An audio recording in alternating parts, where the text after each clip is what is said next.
Hello and welcome to Castle's Corner. I am Coach Castle, and I'm here to educate you in the latest science regarding biomechanics, biochemistry, respiratory health, nutrition, and much more. Please remember to subscribe to this channel and like these videos if you find this content helpful. But now, let's go ahead and get into the video. Regardless, we gotta get started either way. So, how you doing, brother? What's going on? Oh, good man. I was getting late home because I bought some things for my gym, my home gym. I bought some pulleys. I bought some pull-up bars, the one that you put on the Adjustable. how do you call it? Yeah. Yeah. The things where you attach them, the little thing that covers the loop where you attach The straps. like Yep, straps. yeah, everything. Very nice. You got a home gym now, then. That's fabulous. Yeah. I spent Oh, I'm so excited for you. Not only do you look like like you're $50. Russian mafia meeting with John Wick, but you got a home gym now I too. also got a home gym. That's cool. Moving up in the world. It's the incremental progress makes you feel good. Yeah. That's true. But anyways, I don't recall for the life of me if we said we were going to talk about something particular today, or if we were just gonna do whatever. What are we doing today? We had like two ideas. I think maybe yesterday you asked me if I had any idea for the podcast. I told you maybe since we already talked about training, we could talk a little bit about diet, like giving some practical applications or making a summary of everything that you talked about in regards to diet, in regards to protein with Jerry and all the videos you made, maybe fats, maybe carbs, but like something simple. That was one idea. And maybe the other day we talked about this thing about it was more like a mindset topic.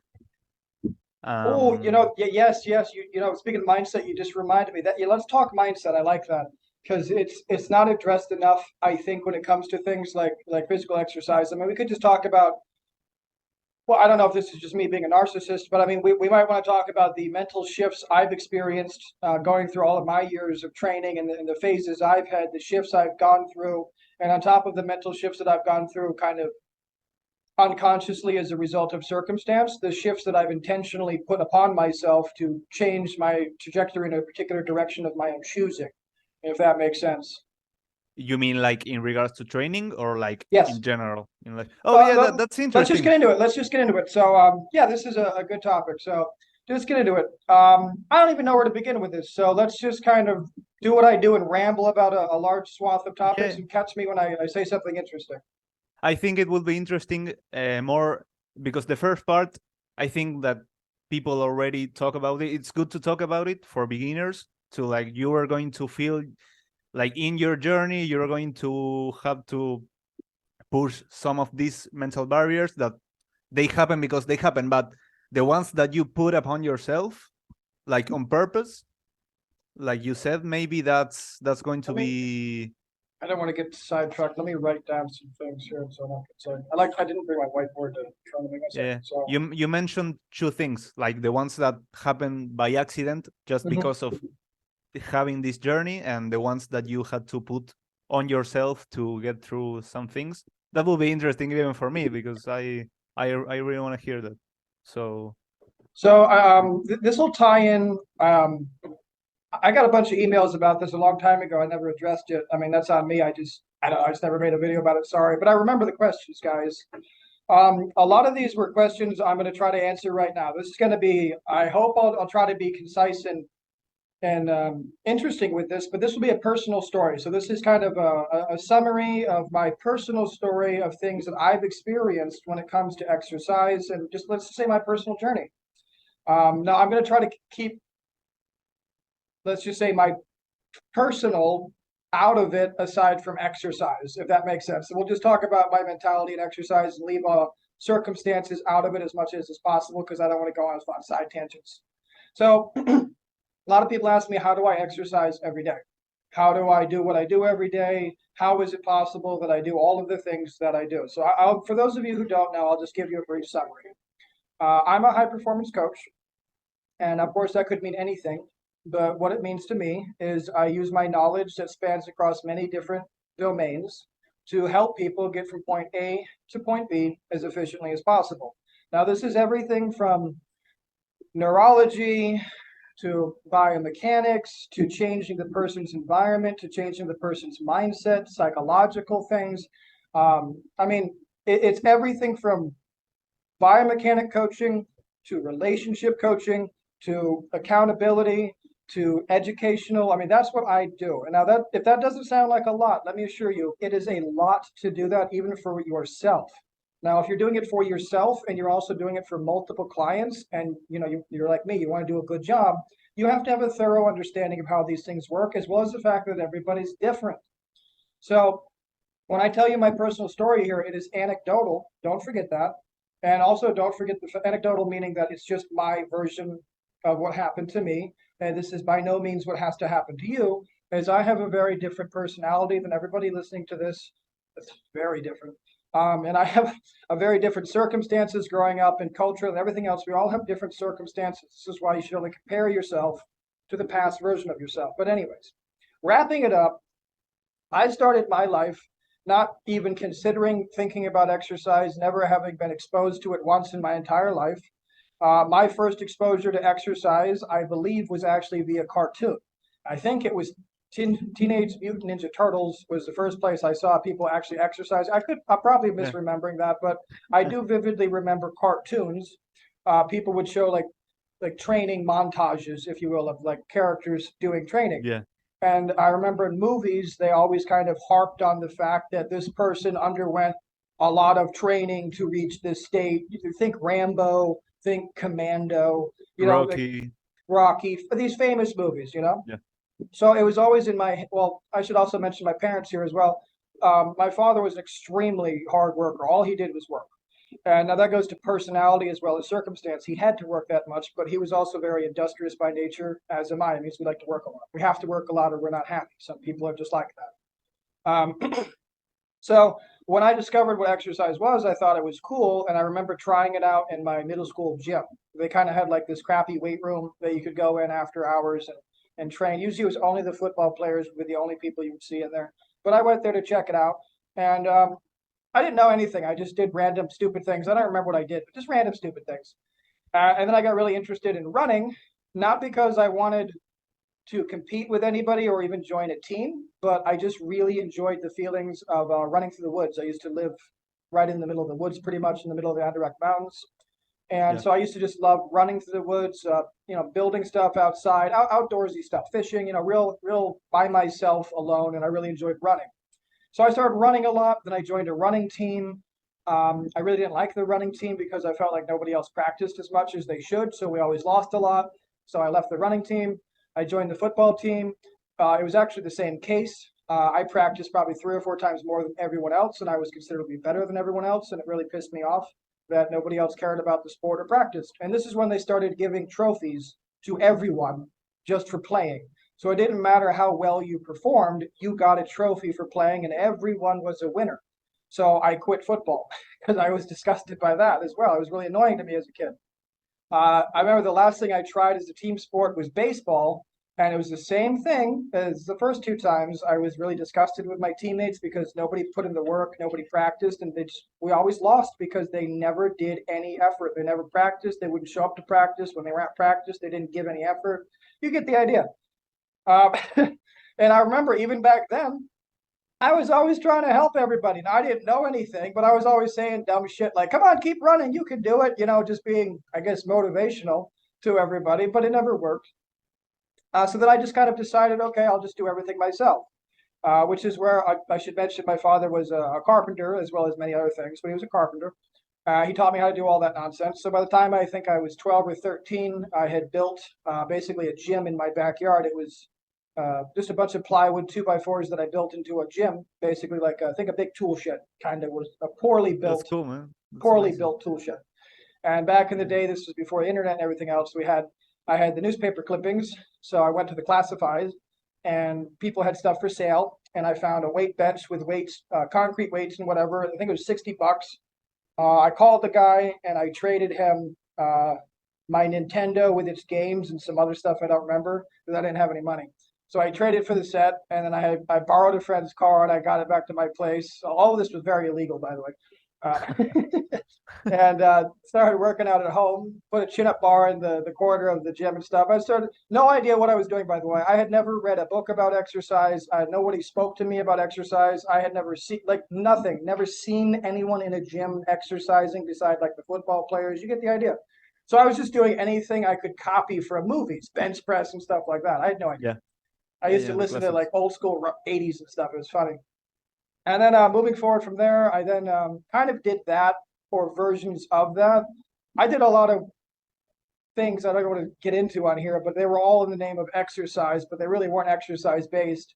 I remember I used to like hang bricks on strings and try to like dodge the bricks. So I'd like put them in motion and try to dodge the bricks for like, I don't know what reason. I wanted to be a ninja or something. I don't even know. Yeah. And I got concussed from a brick one time, and I didn't want to tell anybody what happened. So I said I tripped and I fell, and I had like a piece of brick in my skull, you know. So I would hang up bags of sand and like punch them and drag tires through the woods and Just like dig random stuff. holes, Yeah, you know, yeah, just like I need to be strong and fast and climb trees and do every Tarzan, you know. yeah. No reason, but I liked it. Other than I liked it. But anyway, so moving forward from there to college, I then joined college, Paul Smith College.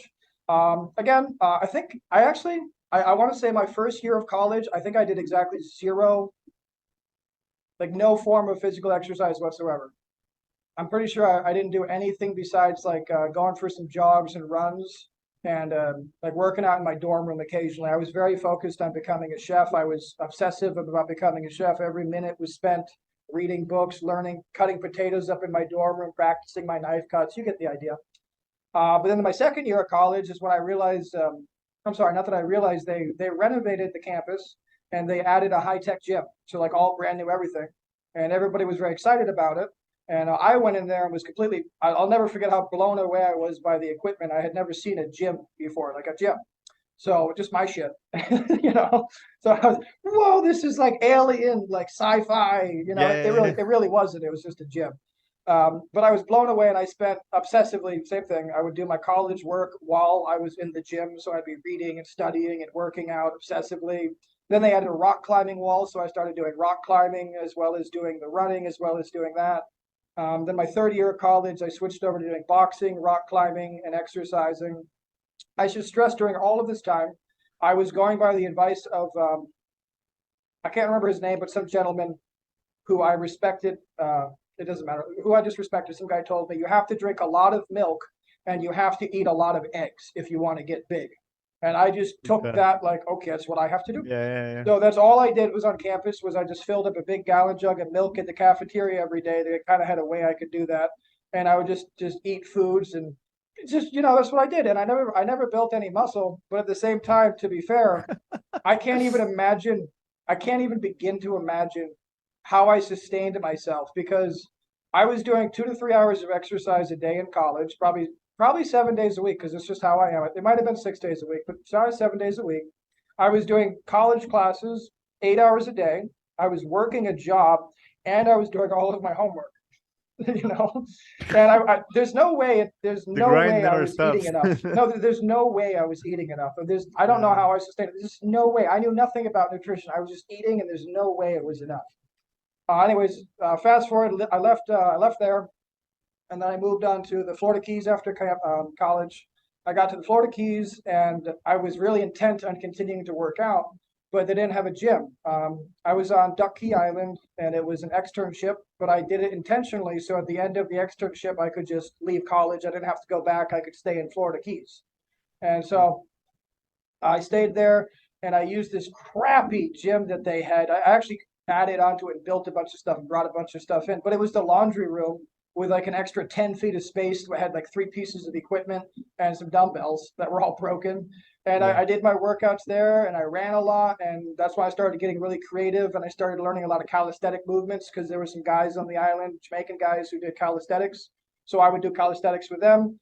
Again, no understanding of what I was doing, just I wanted to be a badass. I wanted to be a bad motherfucker. I wanted to be strong and agile and fast, and you get the idea. Yeah.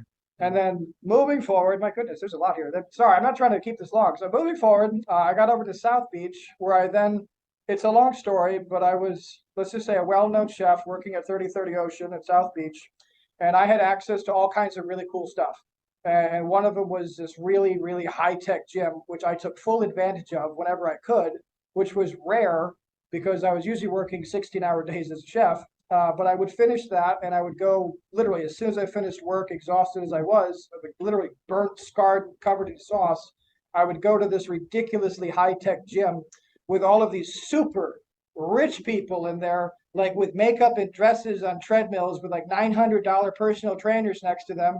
And I go in there, this beat to shit looking chef, to do my workout, and I did that every night for a year and a half. I mean, I missed a lot of days. This is the only period of my life I think where I can say I missed a lot of workouts, and it was just because I couldn't tell the difference between days. It was just all work to me, and whenever That's I kind of thought when of you it, did deadlifts and all that no, haven't got there stuff. yet. No, haven't even got Oh, there yet. No, this was just oh, everything. This was everything from it was nothing. It was what typical people do. They go to the gym, they do a bunch of random things with no plan.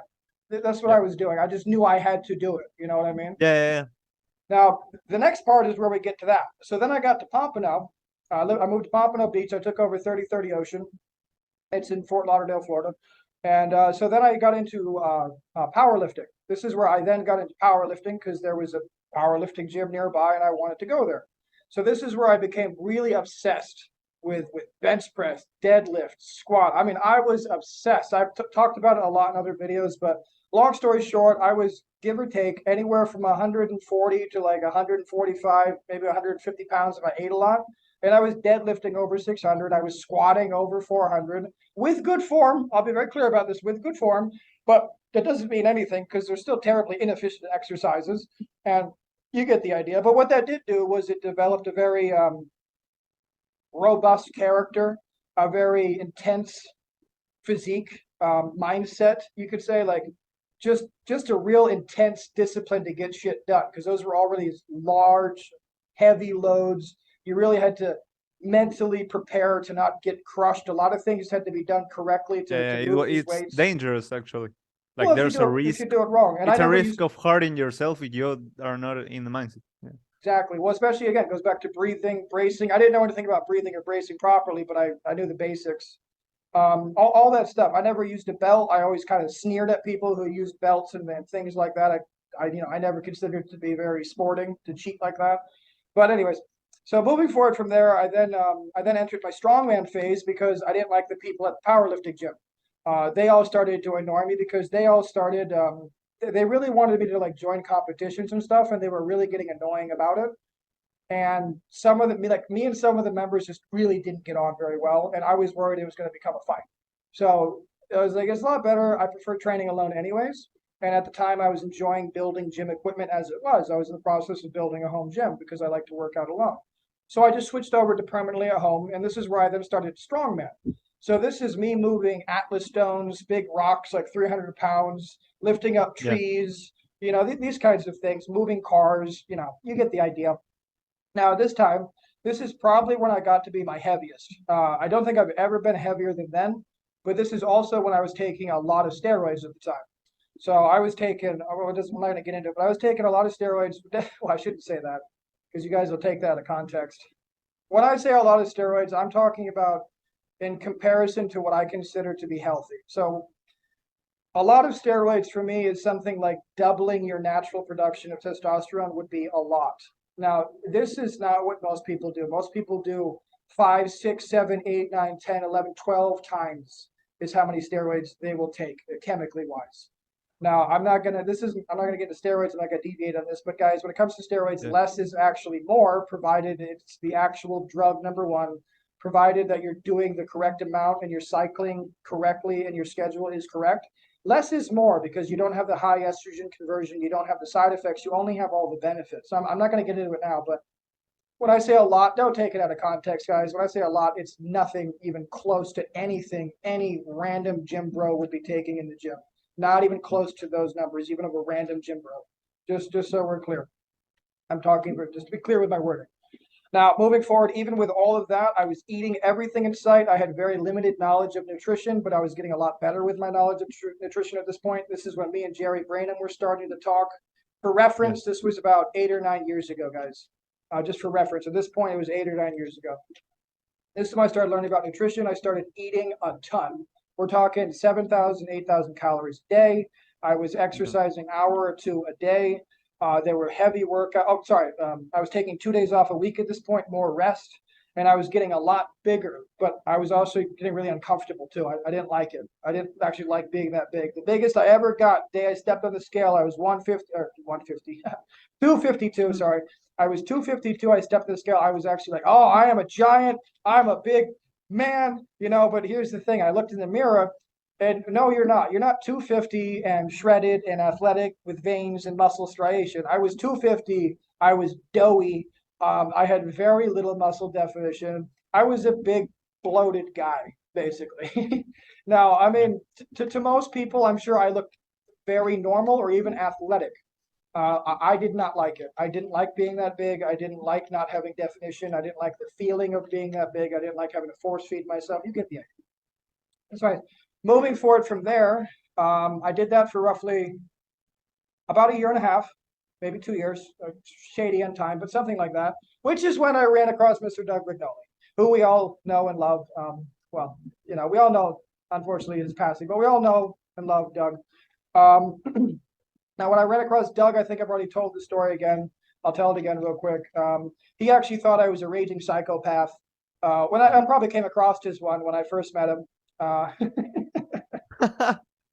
Well, one of the first things he ever said to me was, "Your intensity is terrifying." No, he said, "Your intensity is frightening." Sorry, he said, "Your intensity is frightening." That's what he said to me, and I actually took that as quite a compliment. I was like, "Oh wow, like this intense guy thinks I'm intense. That's pretty cool." But it was not. You a compliment. thought though was intense? Yeah, he thought I was too intense. He thought I was too intense. But you thought the same about him. I thought he was, yeah, because I had seen him and we'd spoken, and he was. Maybe I was confusing intensity with passion at the time, but he was always very intense with his speech and his everything. So anyways, the first meeting didn't go well. Second one didn't go well. Third one, he actually, I think he kind of came to the realization, hey, this guy, he's not some crazy lunatic. He's not trying to like take me for a ride. He's really curious. He really wants to know stuff. He's, blank. So he sent me some information. And I just immediately digested it. And the next day I emailed him back. I said, I got it. I understood everything, blank. And he was really surprised. So then he sent me some more. And our relationship was born. Yeah. And this is where I completely switched over my training to biomechanics. But even at this point, I want to be real clear about this. The next year and a half to 2 years of my training, I was learning everything I could about biomechanics. I was applying it to my training. And I was doing it really sloppy. I want to be clear about that. I was real sloppy about it. I was not applying it correctly. I had no knowledge of hypertrophy. Well, I had a good bit of knowledge. I had a good bit of knowledge at this point about hypertrophy, but not what I have now. And that's just because there's a lot of new science now. Same thing with food. I had a lot of good knowledge, but not what I have now, because there's a lot of new knowledge about food now. So long story short, at this point in time, this is where I actually consider I started to truly make progress at that point in time. Now that we finally got to that point of time, I think I can take you into now we can talk about mindset from there on. So I really want to stress this point, and I've gotten a lot of shit from a lot of people about this, so I'm going to address it. I have said many, many times, over and over and over, everybody lives different kinds of lives. Not everybody wants to work 18 hours a day on their dream. Not everybody wants to work like a lunatic. Not everybody wants to not take a day off ever. Not everybody wants to never take a vacation. I don't do vacations. I do not do days off. I never have. I don't do it. I work all day, every day. I get a lot of shit from people telling me, this is not healthy. This is bad for you. Why are you doing this? Blankety, blankety, blankety, blank. And I want to be clear. This is something I can do very easily, because it's my personality makeup, it is my passion, it's my dream, and I very much understand that this is a necessary thing I have to do. This is not for everybody. So when I'm telling the story of all these things, like when I met Doug at the time, I was a fine dining chef making, doesn't matter, making a lot of money and making a lot of money for my restaurant, okay? I was working 16 hours a day as a chef. I was also a bodybuilder at this point, bodybuilding, hour a day. I was also training clients. I was also studying, reading, writing my books and everything else. So yeah, it's possible to do it. And this is why I get annoyed when people give me their excuses and stuff about these things. It's very possible. I got the story. I got the backing. I can do it, but that doesn't mean everyone can. Now, here's where we're going to get to kind of the nitty-gritty stuff. So if you guys have made it all the way to this point, this is where the story gets dark. This is where the story goes bad. All of this work as a chef, as a bodybuilder, I will also include taking steroids in this because those definitely affected my psyche as well. All of that kind of accumulated into me having a severe mental breakdown, severe burnout, committing, coming back, being committed, then going through a whole lot more shit, then being diagnosed with schizophrenia, then a whole bunch of other things, then being told by doctors they were incurable, then being put on a whole bunch of medications, then having to go to therapy, all of which, by the way, was completely unwarranted, unnecessary, and counterproductive, I might add. All of this then added and led to me once again committing a while, by the way, because I'm a sick fuck. Even the days I would, go to finish myself off there, I would do my workouts beforehand, just because that's how my brain works. Like that's how I hardwired myself. Now, again, I've been over this in multiple videos before. I don't want to, bring anybody down, but these were down points in my life. I had an extremely horrible failed relationship that affected me, leading to another attempt.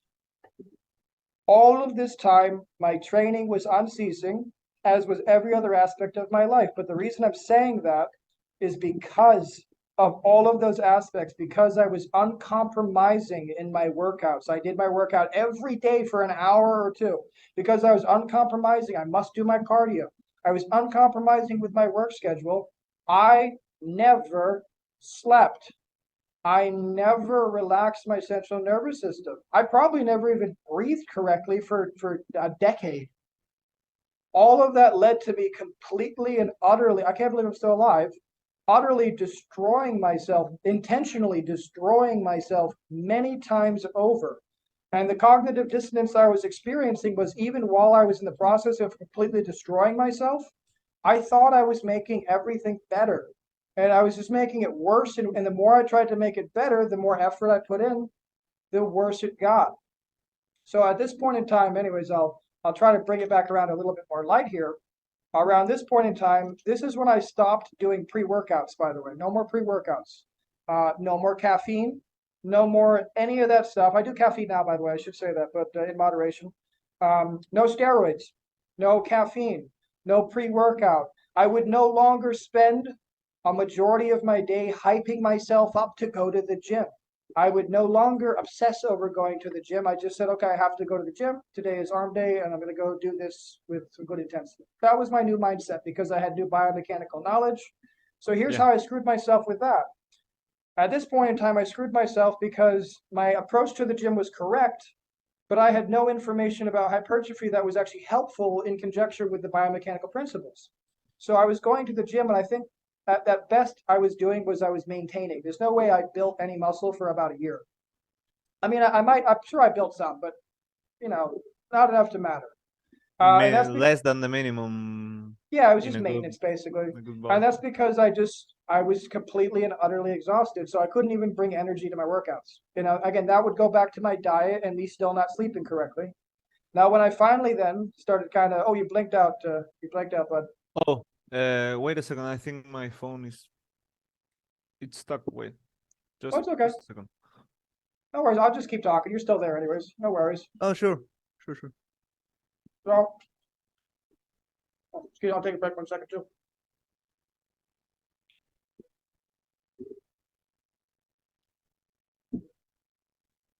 Yeah, okay, so anyways,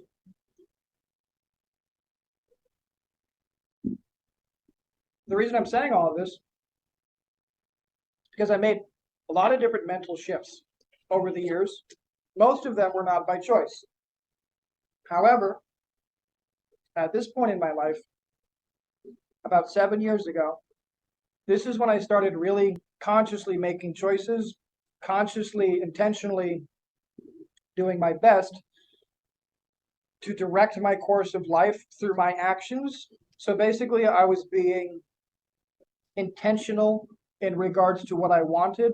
I was doing things intentionally to produce certain results, and then I was then getting the results, as opposed to just reacting to my environment, reacting to everything around me, and basically just working as much as I possibly could. Yeah. Getting there, Joaquin? Yeah. Could you say it was like an addiction to just working in a certain point because of your Well, personality, your mentality, like this thing, because you were working a lot, maybe not I would maybe it was I would not say efficient at all for your health or for no, I would attaining say a certain goal. it was a couple things. So thing number one was I mean I'm not gonna get into it now, but just my childhood was definitely not anything anybody else could probably compare to. It was let's just say it was a rough childhood. I've addressed it before, you know, kind of in passing in the podcast, but just suffice to say, it was much harder than probably most people could ever imagine. But it didn't seem that way to me. It was just normal to me, and I didn't have anything to compare it to till I kind of got away from my parents when I was about 15 years old. That's when I Mhm. started kind of working towards college. But anyways, there was that. I didn't want to think about it, so I was kind of always Moving working forward to not or think. thinking about, yeah. On top of that, it still, and to this day, is kind of just a crushing sense of inadequacy. I have never been able to accomplish anything I've wanted to with the fullest, like to the extent that I wanted it completed. I've never been able to do it just yet. Even the current endeavor, which I'm doing with you right now, which is with trying to educate people, trying to share the message of intelligent health and all of these other things. It's This is all necessary. I know it's necessary. I Yeah. want to do it. If I don't do it, no one else is going to do it. No one else really has the information that I have as comprehensively as I do. No one else is doing the message I am, which is why I always ask you guys who are listening to help me as much as you can sharing this information, because even if you know it, trust me, no one else does. I speak to so many people on a daily basis. No one has any idea what I'm talking about. Anything from biomechanics to respiratory health to efficiency to ambition to any particular subject I hold dear and I think is necessary and vital for human existence, making progress, chasing dreams, living a fulfilling life, helping other people, being healthy, being a strong, capable person. I have no peers. I have no one around me who is interested in that. I have no one else who is pushing that message of intelligent, efficient, scientific based things. No one else is doing it. So I said I have to do it. And I'm such a disagreeable person, I will do it. I will put in the work. I will put in the hours. No one will match me. A lot of people are a lot smarter than I am. I know what a dummy I am. I know a lot of you guys think I'm smart in a lot of areas, and I might be. But overall, I'm a clever person with a semi-good memory who's pretty dumb and works really, really hard over and over, studying and reading and reiterating over and over and over until I got the information. That's the only difference between me and you. I put more work into it, more hours, more repetition. Then I learn more efficient ways of learning.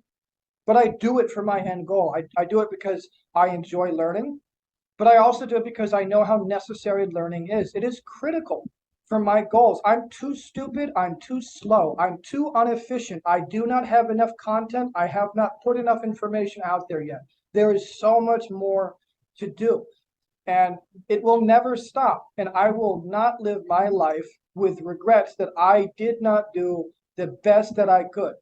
I am not a religious person. I don't think there's a big daddy coming to punish me if I do something wrong, but I have my moral codes, which I stick to firmly in spite of the entire world not wanting to have anything to do with what I consider to be right or just. And frankly, in my opinion, the entire world going crazy, just getting to be even more lazy, complacent, and divided and indecisive than they have ever been before, even though they have all of the access to technology at their fingertips. Um, I'm sorry for the rant, guys, but I mean this is why I do what I do. It's because it needs to get done somebody has to do it. Nobody is. I have to be the one to do it because nobody else is doing it. I do it because I love learning. I do it because I love educating. I love helping. But who's going to do it if I don't do it? Who else is doing it? Nobody. Nobody is. Nobody. I don't know anybody. Who do you know that is actually educating people about biomechanics, educating people about how to work out perfectly from home with nothing, educating people how to build anything they want, educating people about all of, no one does it. Nobody does. Nobody that I've seen. Some people do a little bit here or there, but not with any form of comprehensive knowledge. But anyways, Yeah, we're it's getting off on actually the crazy sidetrack. because there are even some people that not related to Doug Brignoli and these type of biomechanics, but there are some people in the fitness industry that are more like the reference in biomechanics. And knowing this, that I think, yeah, not in a religious way, but I know 100% this is the right biomechanics. I see that the biomechanics that they are teaching are still related to how to make the best biomechanics in bench press, or how to Yeah. make the best biomechanically deadlift. Like they're still around that thing, not even questioning it. Me as a trainer, even in the gym, when I talk to other trainers and I teach them like the difference in the resistance curve, doing a lateral deltoid movement in the pulley and with the dumbbells, like how it changes, and it's like they don't understand it. They don't see the difference. They don't even see the point. They're just one person in the gym that I started like coaching informally, and I make him like a routine that is the same that I do, the same that you do, the best movements. But there are a few people that actually care about it.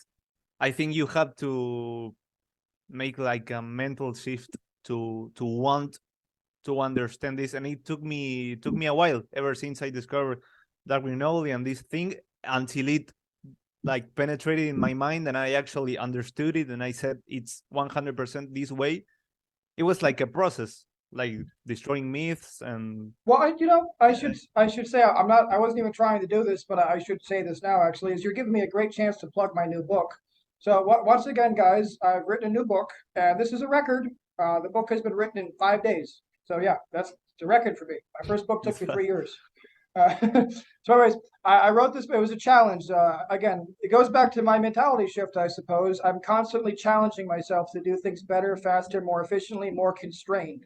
So this constraint was, the constraint was I wanted to write a book in 3 days. I didn't make a 3-day book, but I did make let's call it 5 days because it'll be done at the end of tonight, perfectly done at the end of tonight. A 5-day book, and this book is simply made because over the last 7 years, I have just dealt with the same dumbness. I mean, frankly, it's just, I cannot believe how completely uneducated people are. Now, I should always stress this, that I did not always know what logical fallacies are. Now, I should say, sorry, the name of the book is The Personal Trainer's Guide to Logical Fallacies by Coach Castle, me. Now, it's a comprehensive book. First, it tells you the history of logical fallacies. Very brief, couple pages. Then it goes over why you should know what they are and how they help you in your life. Then I give you 30 examples of the most common logical fallacies I have encountered over the past 7 years in my professional debates with gym goers and personal trainers and coaches, in my everyday discussions and debates with these people as well. You get the idea. These are just the most common ones, with dialogue, with pictures, with everything else. And then at the end of it, I give you a comprehensive overview of every single known logical fallacy, as well as a description and a quick little like dialogue option as well for that as well. So you can really take it home exactly what they are. This whole thing is only going to be about, I think, 42 pages. Now, the reason for this is because I do not have the time or energy to just keep addressing these freaking arguments. It is so annoying. I get routinely, I get emails and messages from you guys. You're doing the right exercises. You're all happy with yourselves, but then you got all these nasty people bringing you down, telling you you're never going to make gains, blah, blah, blah, blah, blah, blah, because they don't understand basic physics. They don't understand basic science. So it happens all the time. this is what this is for. It's easy to read. It's big letters. It's big, easy to understand pictures. It's little tiny words for these personal trainers and people who don't understand science. You don't even have to understand science. It's just logical fallacies, things that we are all susceptible to, including myself. We all fall Yeah. prey to these because our mind tricks us. But if you know what they are, you can prevent them from occurring. And by the way, I should also say, this is why in 7 years, I have never been proven wrong on a single thing I have ever said about anything. Anything in nutrition or exercise physiology or exercise. I've never been wrong with a public statement ever. Ever. And that's because I know this stuff. And anybody who wants to debate me, I can just smile, point out the just clear stupidity of their argument, and move on. That's what this is for. It's for you guys. It's for personal trainers. If you have a personal trainer, give them this book. I'm going to start sending it to every gym I can possibly get the email address for because I'm just sick of it. But again, this is me once again progressing, trying to help more people. But let's take it back to Yeah, and, wrap and this up. I So let me also read it, just a little summary because I read it, and it's like a tool for discussions, but not for your own ego that, oh, now I have the way to put these people that don't know down because I now even know how to refute this point. It's for people like me that are not used to debating really, and maybe don't have that much eloquency. I think that's the word in English. I sometimes feel that people that don't know anything about fitness maybe get over me, or the way they talk, the way they express themselves, the word they say, they end up like the most knowledgeable person in the discussion. But I know that's not true. It's just that I don't explain myself well, or I don't recognize these fallacies. And it's not for your ego. It's a tool to communicate better, to know what's happening, and to have the chance to educate someone. Because if you explain yourself bad and that person ends up knowing that you weren't really sure about how to explain yourself, in that person's head, it will be like, oh, biomechanics isn't even real, because he's going to attach your like security or your self-confidence in the matter, like the whole thing. He's never even really going to try to educate himself. So you end up looking bad, and one person misses the opportunity to even learn about this stuff. So it's a tool for spreading more knowledge in a better way. That's how I saw it. So yeah, I should say as well we're trying to wrap up anyway. So let me try to wrap it up like this when it comes to mentality. Just kind of a really brief summary, guys. I used to have the mentality of I wanted to be Tarzan, super strong, super fast, super everything, you know? Then I moved on to I want to be healthy. I want to be in shape, but I still want to be really strong. Then I progressed into I want to be the strongest possible power lifter.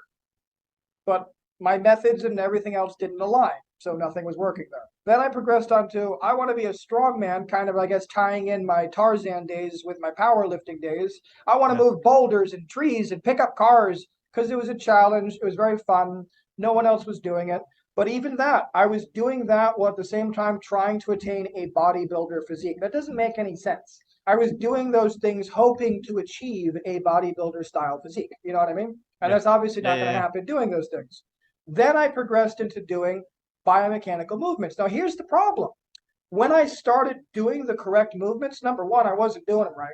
I thought I was because I read a book once and I talked to Doug a couple times, but it was hundreds of more discussions with Doug's, years more of research, application, educating of clients before I fully understood how to properly apply these things perfectly under any circumstance or any situation. And even my first year or two of performing these perfect exercises and not really performing them correctly, I was still doing other exercises too because I wasn't sure that what I was doing was the best. I wasn't confident. I was second guessing myself. I would, you know how it is, everybody. And I was second guessing myself. And I was still trying to apply old principles of intensity to new biomechanical exercises. So I was treating it like a power lifter, but with the same sets and reps and weights of a power lifter, but with biomechanical But with movements. And biomechanically. it doesn't make any sense, you know? Yeah. So then I had to make the shift of, again, you get the idea. Then I had to make the shift of, okay, biomechanical movements, perfect, diet, perfect. Also, we also have to make sure sleep is perfect. Hey, then we got to make sure our hormones are good. Then I started learning more comprehensively that a lot of things had to be good. You didn't just have to go to the gym for 4 hours a day and train like a lunatic. You actually had to learn how the human body works, which is something I never really did. But then I spent, God, good 8, 9 years really digging into how human bodies works, all of the different systems of it, all of the different attributes of it. This is also when I started writing first my articles. And when I started writing my articles, I was like, this actually isn't that bad. Maybe I should start putting these articles together into a book. And that's how my first book came out. And then over time, now I just did the damn sixth one. I got a seventh one on the way about breathing. But anyways, all of this, I should add with my latest, I'll end with my latest mentality about training. I actually kind of treat it like brushing my teeth. And I know maybe you will understand that, but most people won't. And this is because my gym, you guys are looking at it right now. It's in my house. It's just a single room of my house. It has everything I need inside of it, which is not much. If you guys have seen my videos, you know what I have in here. It's really nothing. A couple dumbbells and a bench, a floor and a wall, cables. But anyways, my mentality is, okay, at some point today, I'm going to need to go in the gym and I have arms to do. And that's going to take me 20 minutes. I'm doing 4 sets of maximum intensity with perfect form. And I'm going to do this.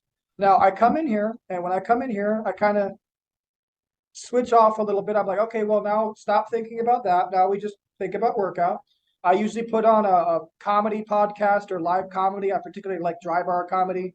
I listen to, just something interesting. I no longer even listen to music. I listen to documentaries and stuff while I'm working out because I don't need to be, to work out. I know I could go in there, listen to some good stuff, kind of relax, but focus very intensely on my bicep with maximum intensity.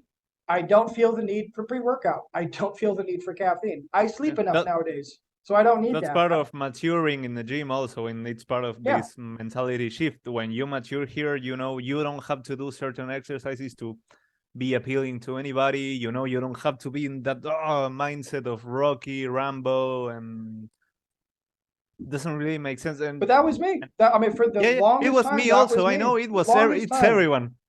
More pre-workout, more protein, go in the gym for more hours, just go crazy. I used to do all kinds of crazy shit. Hang upside down from my feet, do sit-ups because I thought it looked cool. I'd put a blindfold on. I don't know why I put a blindfold on. I must have looked like a fucking retard to everybody.